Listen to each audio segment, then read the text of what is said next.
Welcome to Tufumbe. It's another episode wanoku Spark TV. Eranga manya gange bampita Dorina Sasirange era nkomyewo mu fumbiro nga nachemba yetide ekirala ekirungi ekipya ekiwomu jikira siri professional naye nga njagala nnyo okulya njagala kujukiza nti no this show is proudly brought to you by Chico Muchuzi Mix wetaga Chico mu fumbiro bobo yagala ka aroma bobo yagala envazi zitowe and then Coca-Cola bwofumba noyiranga ennyonta ekuli bubi bambi nywa Coca-Cola ate tebamuseera tewekwasa njaga kwabaza nabali mu WhatsApp group eyatufumbe mbalaba mwe kubye bufanani nga mukuteka bottle ka Coca-Cola nempulire sanyu ngamba those are my people beba abantu bange webale nnyo kwagala tufumbe show banange mwebale feedback njiraba bwabanga yagala kweyunga mu group ya tufumbe enamba eriawo very easy what is a message kwe enamba eriawo eyatufumbe ongambe mpa ku link ngina jikwa ojoininge bo joininga obuze bibuze ne bakuyamba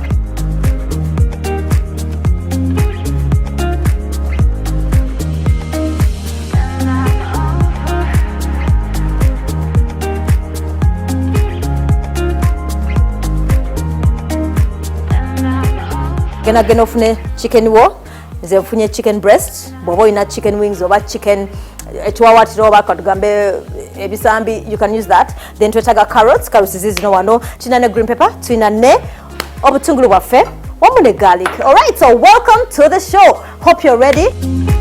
Alright, so tukola step by step jukira so okwata sepichi yonga bwenkoze ngena kwata omuchere eno dinga tampeko ntekemu so nga sinabateeka ko muliro gwange nataka mebikopo bibiri n'ekitundu so jukira kino kyenkola nawe osobola kikola bwoba oyagala gusikako omuchere so kenenda bwoba osise nnyo ngena kwata ku munnyo ntekemuko hands clean tewerabira bannange obuyonjo kintu kikulu nnyo mu fumbiro ngena teekamu kuno ku munnyo bwoba yateekamu omunnyo ng'otabulamu katono. Alright, so wano wotera ku sigiri yo wobo ine sigiri nga yakutedda katize of ngena teekako mai ita then ngena kubikako katono toyina kubika nnyo bobika nnyo omanyi mazzi gajja kola kigajja kuyiika so ngena kola bwenti ndiwo obudde kati nga wenguwo obudde gujje tugenda kudda ku nkoko yaffe as you can see ebirungo byange nno bisalasala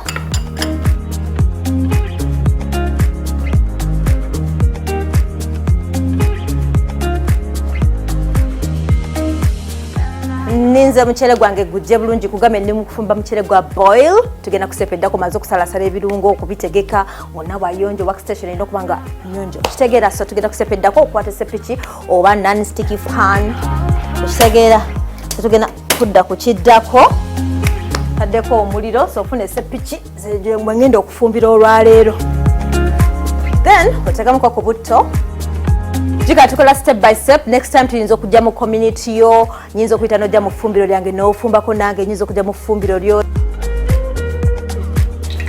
so nze ngena kusoosamu garlic buli omu alina enfumba ye ngena soosamu garlic so oba oyagala enkoko yo ebeere ng'ejjula ekirungo nabagamba nti no marinatinga naye kati nze sigenda ku marinatinga leero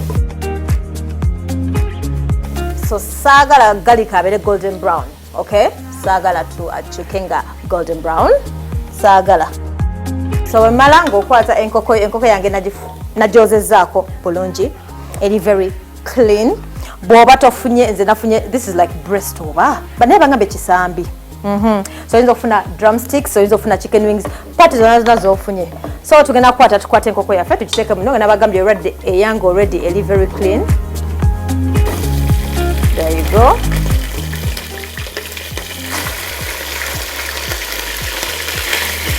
So ng'otabulamu ngena kwata akanyo ntekemu katono oba omunnyo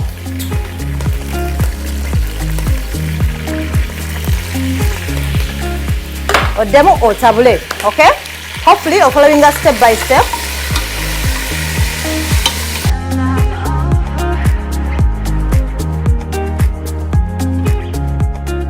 Alright, so step eddako tugenda tekamu obutungulu bwaffe era still ng'otabulamu nga bwenkoze awo katandisa ak'enkoko oya tugenda kulya enkoko olwaleero tuli mukola chicken stew peas. Tugenda tuteekamu ennyaanya zaffe. Tuli mukola kasavu kanyama this year ku tufumbe, meaning tugenda kuba nga tutabula ekintu kino okitegeera. Hey, tosaagala obutungulu bwange bujje nnyo. Oh, akawoowo bannange, this smells so nice. I love this. Okay, so tugenda tuteekamu ku nnyaanya. There you go.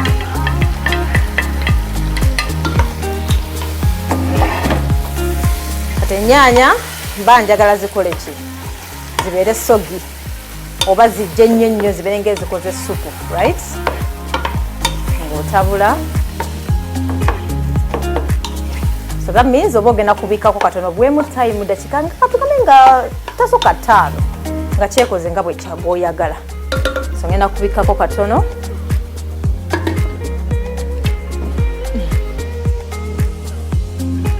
Yeah. So nga bwe nabagambye tino njagala ennyaanya zibeere soggy oba zikole supu gwenjagala. Oyinza okulowooza ye maama ennyaanya nga nnyingi. Njagala bajjukiza nabagambye nkola chicken stew peas, meaning jukira peas zino oba kawo zinegeje kawanywanywa ebirungo. Oluganda luno. All right, so let's go to another step. Nasooka nkendeze ku muliro. So nawe osobola okukendeza omuliro bireme kusiriirako, tugende ku step eddako. Here we go. Tugenda kukwata ntekemu ku carrots. Katono green pepper. Nina mala. This is oatmeal. Bw'oba oyagala kwongeramu oatmeal kisooke, nze buno bumala.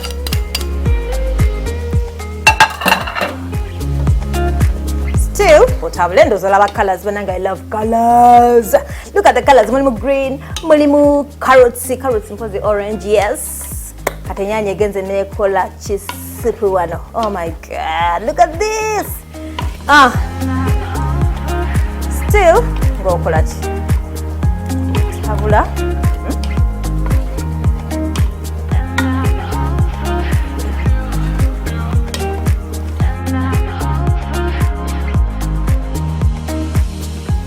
Kiko engeri gyali mukyuzi olina omutabuza amazzi. Ngenda kujjukiza. So twetaaga amazzi.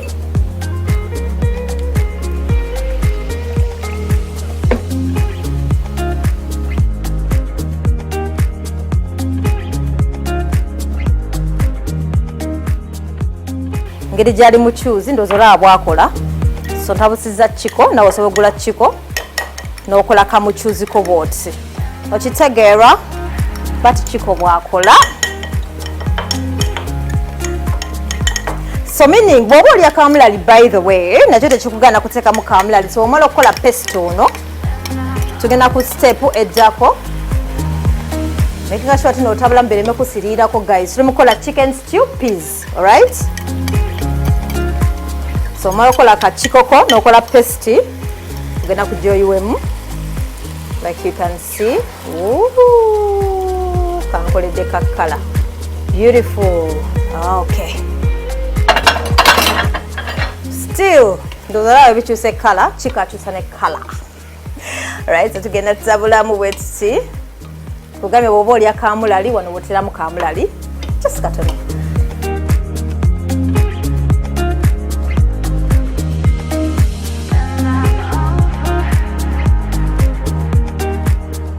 So kati tugenda buwamu eddakiika ntono nnyo, then tuteekemu step eddako. Step eddako ye ya cowpeas. Otherwise guys, let's go for a short break. Okyali nange wano kutufumbe show ku Spark TV. Era nga bamutadde Sasira. The show is proudly brought to you by Chico Muchuzi Mix and Coca-Cola. Wetaga Coca-Cola mufumbiro lyo tewekwasa, nange wange mwina wano mufumbiro. Let's take a break. We shall be back.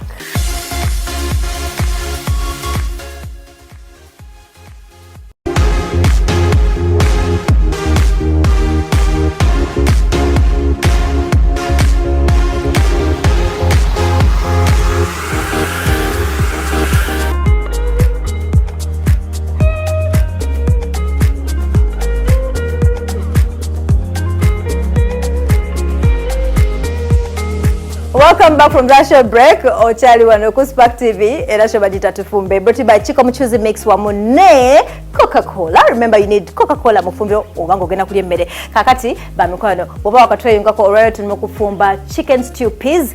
Ngabo wira chicken stew peas wetaga chicken ebirungo nabibalaze ne peas. Kawo wange nabadde namufumbye kodda. Kati waliwo kyenyendo bagamba. Gwe mukwano boba ngo yagala kufumba kawo wasigale nga wa green nnyo. Waliwo ke banjigiriza ngenda kabagamba. Okay, so shinkoledde kyenjagala.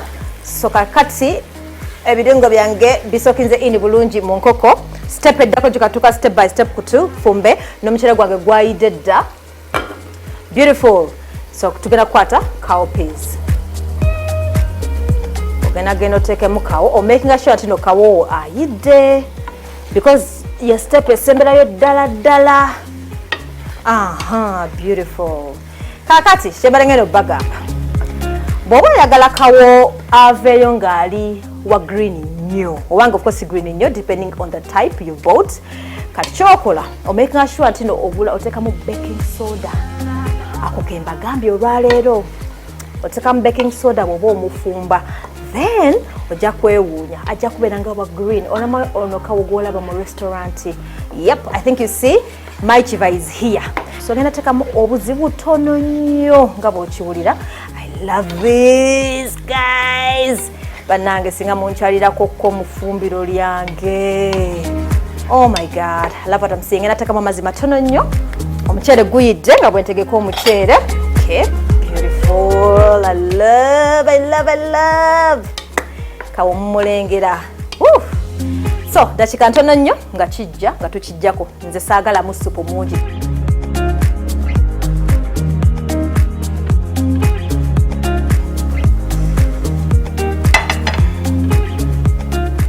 Kaye bwe bigwa nze naawe. All right. So, bide mbazange zide banange chiva chikwafu. Wow, I love this. Kati since ndinzeka ngenda kutekako enyama emu oba ekifi kimu kyokka banna ekifi kimu ekyenkoko. Perfect. Okay. Then etagako nga nagamba nkoze stew.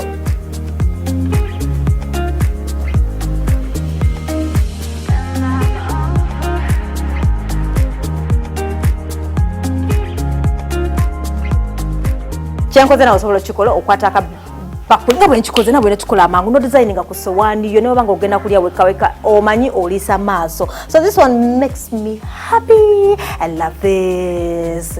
Kuno muchere. This is my chicken stew peas. Very affordable. Toko is a sente nyingi. Okay, so ngenda kwata nino kumera njagala nyemere ngeri colorful.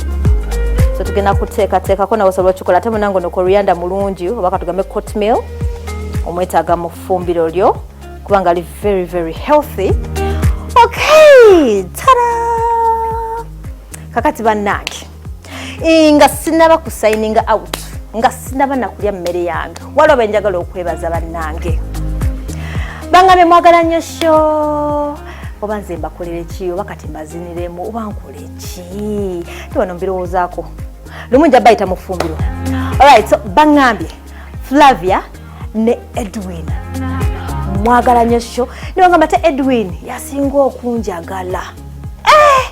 Edwin, what should I do? Kukolere ki? Kankulemu agakiga gano gago. Edwin, I love you so much. But I thank you so much guys for watching Tufumbe. Mbagala nnyo. God bless you. Keep yourself. Era this show is proudly brought to you by Chico Muchuzi Mix. So akulabira naba Coca-Cola. Tutega Coca-Cola mufumbiro. Coca-Cola with meals. Trust me, you can't go wrong. Banange mwebale nnyo. Mbagalize ebirungi kama bakuume zikangende ndi mmere yange. Bye bye.